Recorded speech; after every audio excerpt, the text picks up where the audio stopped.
Hey, I'm Colleen Taylor. You're watching TechCrunch TV. We came on the road from San Francisco down to Los Angeles, and I'm standing in Santa Monica. While we're here, we're going to visit Science Inc., the technology studio, and talk to the CEO, Mike Jones.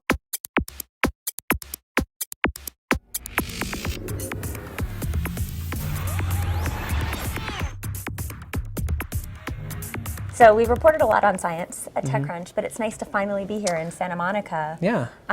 Just, to get started, what is science? What are you doing here? We're a technology studio, and so we have a specific methodology that we use to identify opportunities and then find the best teams or the best startups involved in those sectors, finance them, grow them, and hopefully see great success on the back of that. And everyone is here working. It seems like there are different groups sitting in different places, but everyone really mingles together. Can you explain to me what the vibe that you're creating here is like and what the physical space is like? Sure. It's a really open layout. We have 2 floors in this building, and some of the bigger companies have their own kind of sections. Some of the larger companies that are up, like 20, 25 people, have already moved out, like Dog Vacay and Dollar Shave Club, EventUp, Whittleby. Those guys have actually, set up their own offices. But most of the people here are kind of in between a 2-person and maybe a 10-person team, and they're all different kind of phases in their experiences.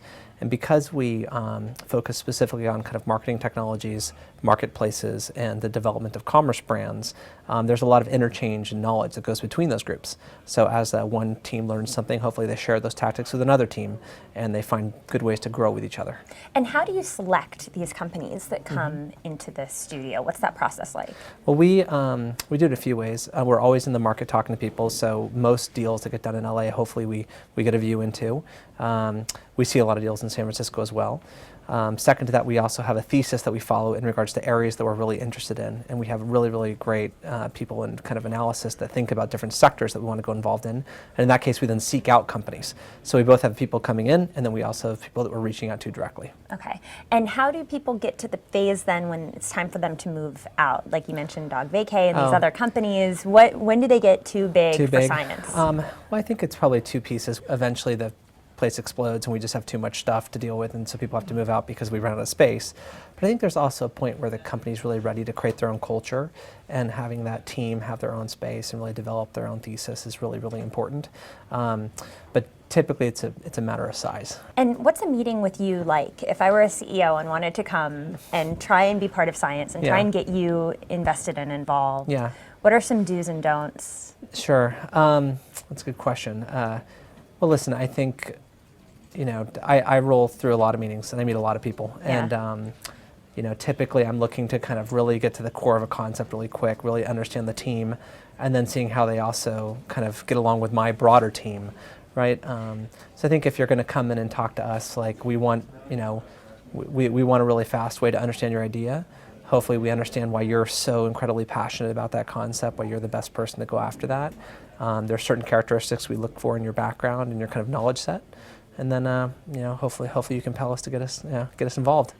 And the people that you are involved with, can you drop some names here? What are the companies that are here right now? What are you excited about? What are these spaces that you're looking at? We have Urban Remedy here, who is a really neat kind of untold story for us. We got involved with this company doing kind of home delivery of juice cleanses with this woman that was completely passionate about health and had this great little following up in San Francisco, and we brought her into science. We built a platform with her and got her on top of our technology stack and really worked with them in marketing. We've seen just an incredible growth there. So they have part of their team here and then part of their team in San Francisco.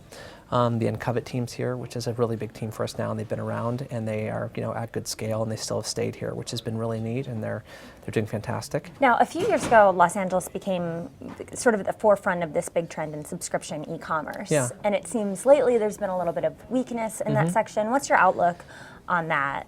I think that at the end of the day, if you have teams that build great high quality products that happen to be sold online, but that could also be sold through retail, maybe even online it is through a subscription methodology, that's totally fine.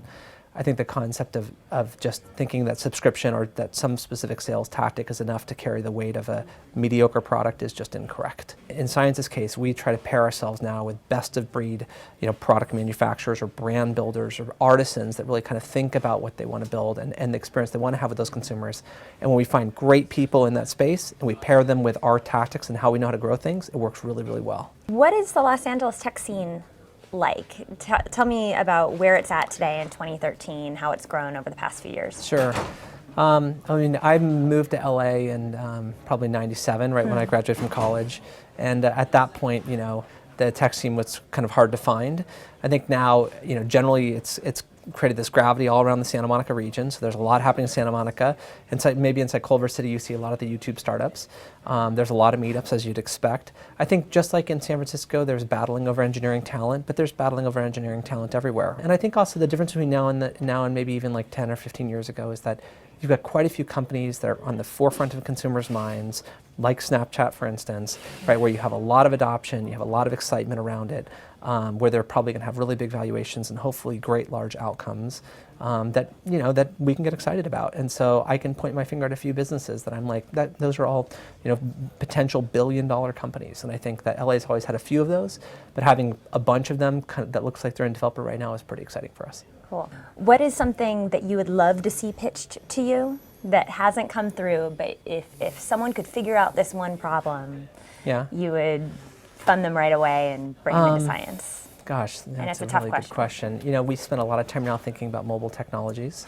I think that there's a really big opportunity still around mobile monetization and how advertising works within mobile. That's a really, really big need. That's not just kind of the performance-driven stuff that we see typically. Mike Jones, thank you for having us here at Science. No, thanks for coming.